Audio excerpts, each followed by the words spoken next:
안녕하세요. 저는 30대 후반의 평범한 남자이고, 현재는 서울에서 조그마한 식당을 운영하면서 살아가고 있습니다. 원래는 아내와 함께 행복한 미래를 꿈꾸면서 시작하게 된 음식점인데, 지금은 처제와 단둘이서 식당을 운영하고 있네요. 정말 남들에게는 결코 일어나지 않을 법한 말도 안 되는 일들이 제게 일어나게 되었죠. 사실 저는 주변 누구보다도 착하지 못한 그런 삐뚤어진 시선으로 세상을 바라보며 살아가고 있었습니다. 어릴 때부터 저는 몸이 정말 허약한 체질이었습니다. 흔히 생각하시는 약골의 얼굴도 못난 탓에 저도 모르게 학창시절 내내 왠지 모를 주변 사람들의 시선에 사람을 기피하게 되었던 거죠. 그리고 더 사람을 기피하게 된 것도 처음 짝사랑하게 된 여자에게서 너무 아픈 상처를 받게 되었습니다. 그때가 중학교 때였는데 그 당시 담임 선생님의 지시로 분기별로 3개월에 한 번씩 짝을 바꿔서 앉았었습니다. 저는 당연히 짝사랑하는 그녀와의 짝이 되기만을 항상 바래왔었고 결국에는 제 바램대로 제게 설렘을 주던 그녀와 짝이 되었습니다. 속으로 만세를 부를 정도로 너무 기쁘고 행복했었습니다. 하지만 그건 이기적인 저 혼자만의 행복이고 생각이었더라고요. 저도 그때 당시에는 제 주제를 파악 못했었나 봅니다. 대놓고 노골적으로 저를 비난하고 무시하지는 않았지만 학교가 마칠 시간에 견출지를 건네어 주다가 실수로 손이 닿고 말았습니다. 근데 얼른 피하듯이 하더니 더럽고 짜증난다는 듯이 행동을 하더라고요. 정말 그 사건으로 인해서 저는 너무 큰 상처를 받게 되었습니다. 그날 이후로 성인이 되어서까지 트라우마로 인해서 30 초반이 될 때까지 여자에 대한 거부감으로 단 한 번의 연애도 하지를 않고 살았죠. 물론 여자를 만날 수 있는 기회가 없지는 않았습니다. 다행히도 나이가 들면서 점점 외모적으로도 자신감이 생겨갔고 나름대로 저와 사귀고 싶다는 표현을 했던 여자들도 있었으니깐요. 하지만 기억 속의 그 일 이후로부터 제 마음은 너무 굳게 닫혀서 열릴 생각을 하질 못했던 거죠. 아무튼 저는 몇 년 전까지만 해도 그냥 이렇게 편하게 혼자 살아가려고 했었습니다. 직업에 대한 자부심도 있었고 굳이 결혼에 대한 필요성도 느끼지를 못했었거든요. 남들처럼 집안이 화목하거나 그렇지도 못해서 가족에 대한 중요성도 와닿지 못했었고 요즘에는 일부러 결혼을 하지 않고 살아가려는 사람들도 많은 시대라고 생각했습니다. 아무튼 미래에 대한 생각도 별로 없었고 그냥 그저 그런 하루하루를 지내고 있던 어느 날이었습니다. 월요일 무거운 몸을 이끌고 회사로 출근을 했습니다. 그런데 사무실에 집기 하나도 빠짐없이 텅텅 비어있더라고요. 5년 동안 다니던 회사였기에 이게 무슨 일인가 싶어서 진심으로 꿈을 꾸는 건가라는 생각으로 머리가 멍했고 망치로 얻어맞은 기분이었습니다. 황당해서 뭐지 싶은 마음에 전화기를 꺼내는데 뒤이어 직원들이 하나둘씩 출근을 하더라고요. 사태 파악을 하고 봤더니 사장이 기어코 직원들의 임금도 다 떼먹고는 야반도주를 했던 거였습니다. 그 당시에 저희 회사는 인테리어를 하는 회사였는데 솔직히 이 업계가 많이 불안한 건 맞았죠. 하지만 5년이란 시간 동안 동거동락했던 제게 말 한마디 없이 이렇게 도망가버리다니 너무 충격적이었고 세상이 무너지는 기분이었습니다. 왜냐하면 월급이 조금 떼인 거라면 크게 상관없었겠죠. 하지만 사장과는 형 동생 하면서 제가 부사장 직함을 달고 있었고 공사했던 곳에서 대금 지급이 갑자기 미뤄졌다면서 급하게 융통한다며 제게 3천만 원 부과갔던 상황이었습니다. 남들에겐 적다면 적은 돈이겠지만 저에겐 정말 큰 돈이어서 충격이 어마어마했죠. 게다가 돈도 돈이지만 제 성격에 모든 사람들을 기피하면서도 외동인 제게 거의 유일하게 친형같이 생각했던 사람이 또 저를 배신하게 된 거였습니다. 저도 환장할 노릇인데 직원들은 제게 이게 어떻게 된 거냐고 물어보더니 시간이 갈수록 저를 다그치면서 몰아붙이기 시작하더라고요. 이러다가는 저도 공범으로 큰일 나겠다 싶었습니다. 저는 직원들에게 빚쟁이들이 올지도 모르니까 얼른 경찰에 신고부터 하자고 설득하고 신고를 하게 되었죠. 그리고서 몇 주가 지나도록 사건은 진척이 없었습니다. 이미 사장놈은 오랜 기간 동안 도주를 계획했던 건지 해외로 출국했는데 잡기가 쉽지 않을 거라고 하더군요. 너무나도 절망적이어서 하늘이 무너지는 기분이 들었습니다. 그래서 이렇게 있다가는 큰 사고라도 치겠다 싶어서 저는 무작정 지갑만 챙겨서 제주도로 향했습니다. 그냥 모든 걸 다 잊고 싶었고 전 재산을 날린 것도 아니니까 차근차근 다시 시작하면 되겠지라는 마음을 가지려고 애를 썼습니다. 아무튼 그렇게 저는 제주도에서 가장 외진 곳에 위치한 펜션에서 숙박을 하게 되었죠. 사실 그때는 아무리 마음을 차분하게 먹으려고 애써봤지만 도저히 정신이 온전할 수가 없더라고요. 결국 기분이 너무 심란해서 생애 처음으로 펜션에서 숯불 바비큐를 준비하고는 소주만 연신 들이부으면서 청승맞게 혼자서 술을 마시고 있었습니다. 그런데 갑자기 옆에서 조용히 저기요라며 저를 부르더군요. 저는 갑자기 들린 여자 목소리에 어버버대면서 깜짝 놀라고 말았죠. 그 모습을 보더니 여자 2명이 저를 쳐다보면서 제가 놀라는 모습이 웃겼던 건지 웃음을 겨우겨우 참아가면서 저를 보고 있더라고요. 너무 민망해서 얼버무리면서 대답을 했더니 자기네들이 해녀 체험을 하고 왔는데 둘이 먹기에는 너무 많고 버리기엔 아깝다면서 혹시 해산물 좋아하면 좀 나눠줄까요? 라고 물어보더라고요. 저는 여자랑 대화를 하는 것조차 너무 소심했던 성격인지라 그녀의 눈도 마주치지 못하고 생각이란 필터를 거치지도 못하고 감사합니다 라고 대답을 해버렸습니다. 아무튼 그렇게 나눠준 해산물도 같이 구우면서 주위를 둘러봤더니 펜션에 묵는 사람들이 저와 그 2 여자밖에 없는지 엄청나게 조용하더라고요. 뭔가 뻘쭘하게 혼자서 소주를 마시면서 먹고 있는데 제가 해산물을 줬던 여자가 말을 걸더라고요. 제주도에 혼자 여행 오신 거냐며 너무 낭만적인 것 같다고 하면서 혼자 심심하시지 않냐고 괜찮으면 자기네들이랑 같이 마시는 거 어떻겠냐고 묻더라고요. 평소에 저였다면 절대로 합석은 꿈도 꾸지 못했을 겁니다. 그런데 솔직히 말해서 어릴 적 짝사랑했던 여자 이후로 처음으로 제 눈에 너무 쏙 들어오는 여자였습니다. 그리고 술도 많이 마셔서 조금 취한 상태였기에 어디서 나온 용기였는지 그러자고 대답을 하게 되었죠. 그렇게 그녀들과 저는 합석을 해서 함께 술을 마시게 되었고 이야기를 들어보니 그 2은 친자매였고 어제 숙소에 도착을 했고 일주일간 머물다가 간다고 하더라고요. 저도 열흘 정도를 예약한 상태라고 했더니 잘 됐다면서 그러면 지내는 동안 잘 지내보자고 먼저 손을 건네더군요. 저는 너무 쑥맥처럼 쭈뼛거리며 손을 마주 잡고 인사를 했고 술이 취하면 취할수록 2 자매와 저는 재미난 이야기들을 하게 되었습니다. 그때 드는 생각이 저도 모르게 말로 나와버렸습니다. 사실 혼자서 괴로움을 삭히려고 왔는데 혼자 있을 때는 더 괴롭더니 지금은 괴로운 게 다 잊혀지고 너무 즐거운 것 같다고 말했습니다. 그러자 언니였던 제 이상형의 그녀는 무슨 일이냐고 제게 물어봤고 저도 모르게 그동안의 고충을 푸념하듯이 얘기를 하고 말았죠. 그런데 그런 지루하고 재미없는 얘기인데도 불구하고 그녀는 너무 진지하게 저를 똑바로 쳐다보면서 이야기를 들어주고 진심 어린 조언을 해주더라고요. 생전 처음으로 느껴보는 친절함에 저는 너무 행복했고 설레었습니다. 그렇게 꿈처럼 행복했던 시간을 보내다가 자리를 끝 마치게 되었죠. 다음날 저는 전날 있었던 일에 민망해져서는 만나면 인사를 먼저 건네야 하나? 아니면 아는 척을 하지 말아야 하는 건가 온갖 생각과 고민을 했었습니다. 그러나 그런 고민들이 무심하게도 밖에 담배를 피러 나갔더니 그녀는 반갑게 저를 보고 웃으며 인사를 하는데 심장이 쿵 하고 내려앉는 것 같았죠. 여행하러 와서는 하루 종일 주무시냐며 인사를 건네는데 저도 어색한 인사로 답을 했습니다. 그러더니 오늘 우리 같이 밥 먹으러 가기로 한 거 잊었냐면서 묻더라고요. 저는 취한 나머지 해선 안 될 짓을 했구나 싶었고 괜히 여행방에 대고 싶지 않다며 어제 했던 말은 잊으라고 말하며 재밌게 여행을 즐기라고 했죠. 하지만 그녀는 끝내 고집을 피우더니 결국 그날 하루 종일 2 자매와 저는 여행을 함께 보내게 되었습니다.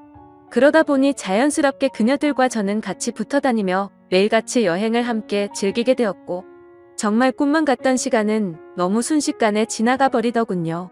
그렇게 2 자매의 마지막 날이 되었습니다. 솔직히 좀 많이 서운하더라고요. 고작 며칠밖에 안 되는 시간 동안 저는 그녀에게 더욱 빠져들었고 마지막 인사를 건네는데 저는 도저히 용기가 나지 않았습니다. 그때 그녀는 갑자기 제게 포옹을 하면서 덕분에 즐거운 여행이었다고 말을 건네주더군요. 너무 외롭게 살아오던 저는 순간적으로 마음이 울컥해서 눈물이 날 뻔했습니다. 그렇게 그녀들을 떠나보내고 혼자서 남은 여행을 보내는데 이건 도저히 여행이 아니다 싶더라고요. 행복한 시간들이 끝나고 나서 또다시 괴로움이 시작된 건 아니었습니다. 오히려 그녀와 지낸 시간들 덕분에 괴로움은 이미 잊은 지 오래였고 그녀를 또 다시 보고 싶다는 생각이 너무 간절해지더라고요. 그래서 저는 인생을 살면서 가장 큰 용기를 내게 되었죠. 평생 혼자서 살다가 연애는 꿈에서조차 생각 못하던 제가 그녀와 함께 행복한 시간을 갖고 싶었습니다.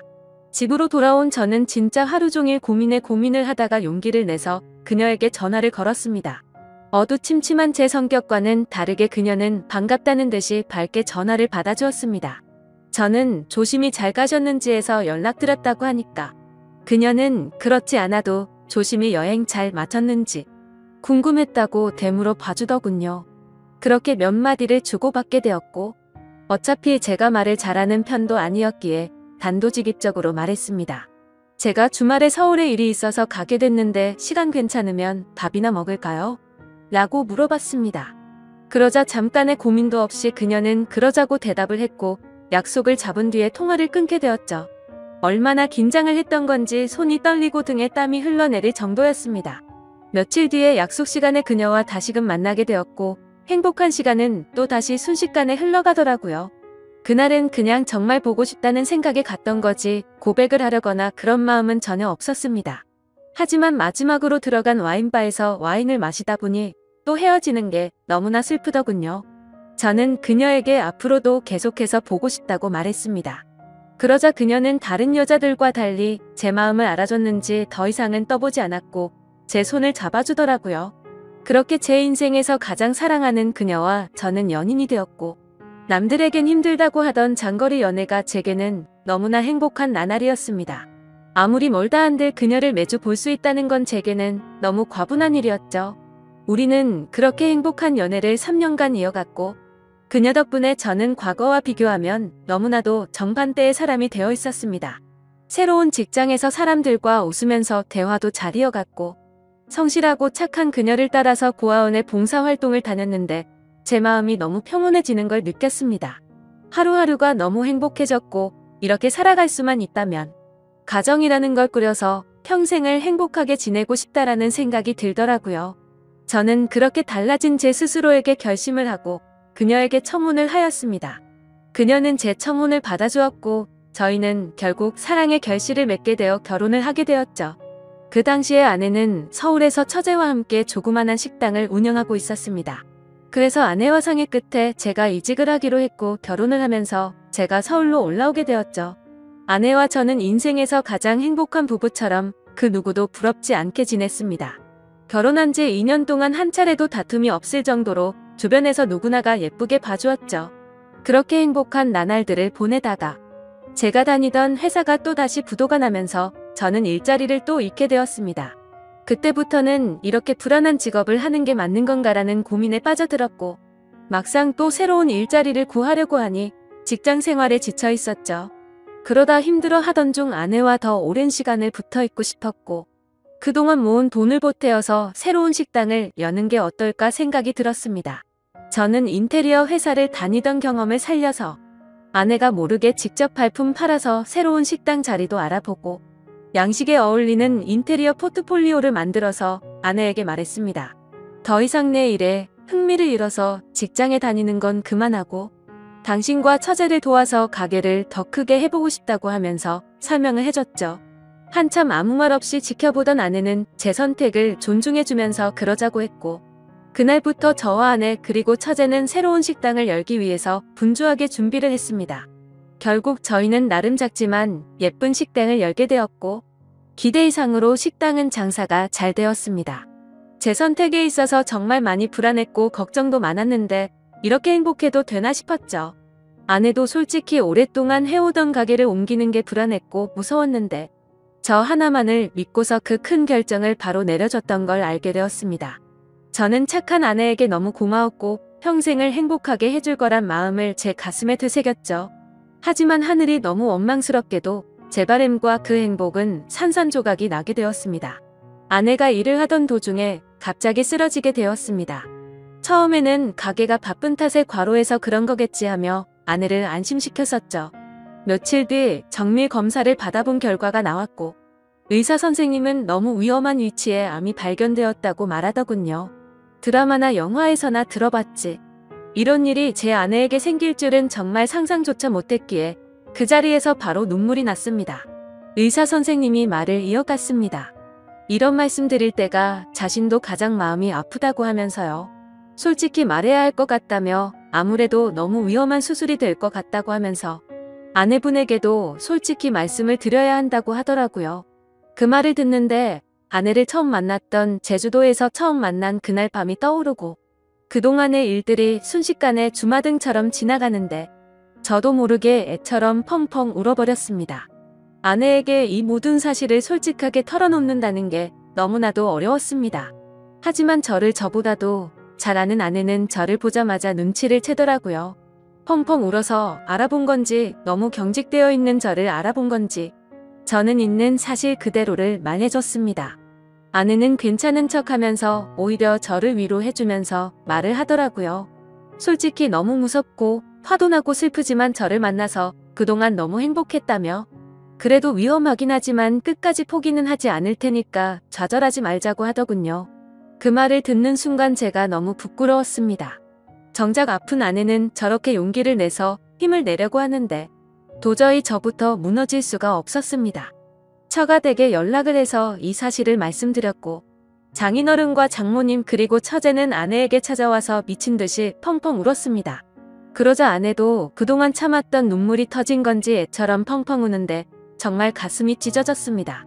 그렇게 아내는 항암 치료를 시작하게 되었고 날이 가면 갈수록 급속도로 야위어가는 아내를 보고 있으니 모든 게 너무 원망스러웠습니다. 괜히 나를 만나서 아내가 이렇게 아프게 된 것만 같고 죽을 만큼 너무나도 힘이 들었습니다. 그렇게 힘든 시간을 지나서 아내의 수술이 있기 전날 밤 아내와 저는 한참 동안 이야기를 나누었습니다.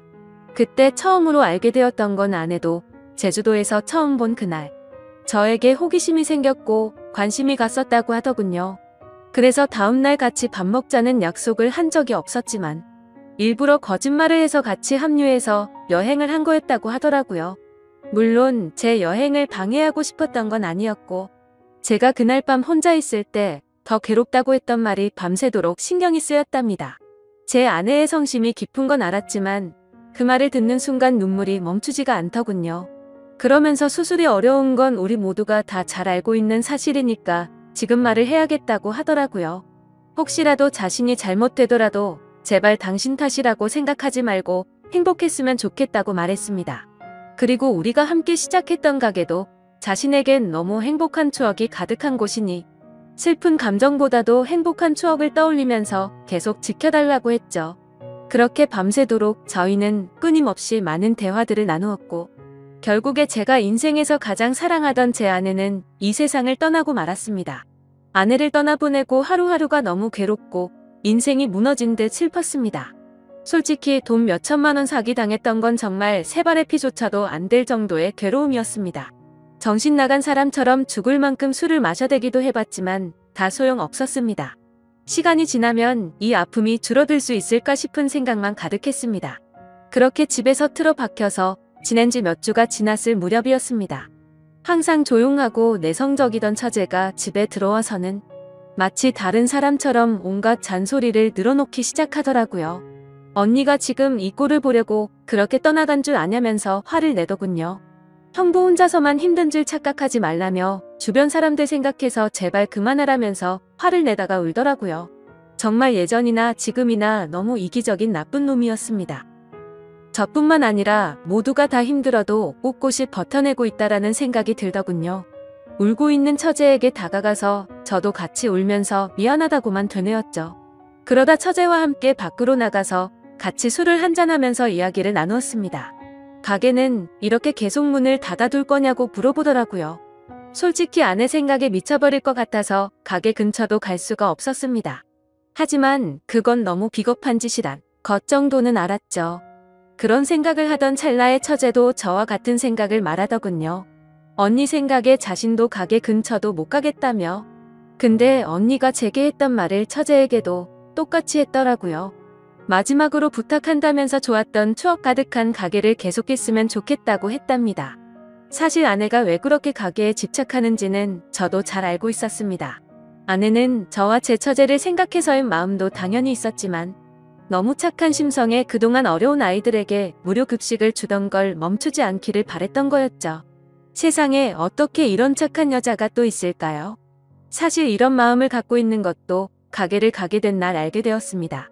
처제와 저는 아내의 부탁을 이어나가기 위해서 결심을 했고 다음날 가게로 나갔습니다. 몇 주간 비워져 있던 가게임에도 불구하고 구석구석 너무 깔끔하게 청소가 다 되어 있었습니다. 그리고 그곳에 놓여져 있던 편지가 있었죠. 아내는 가족들과 저에게 너무 많이 미안하답니다.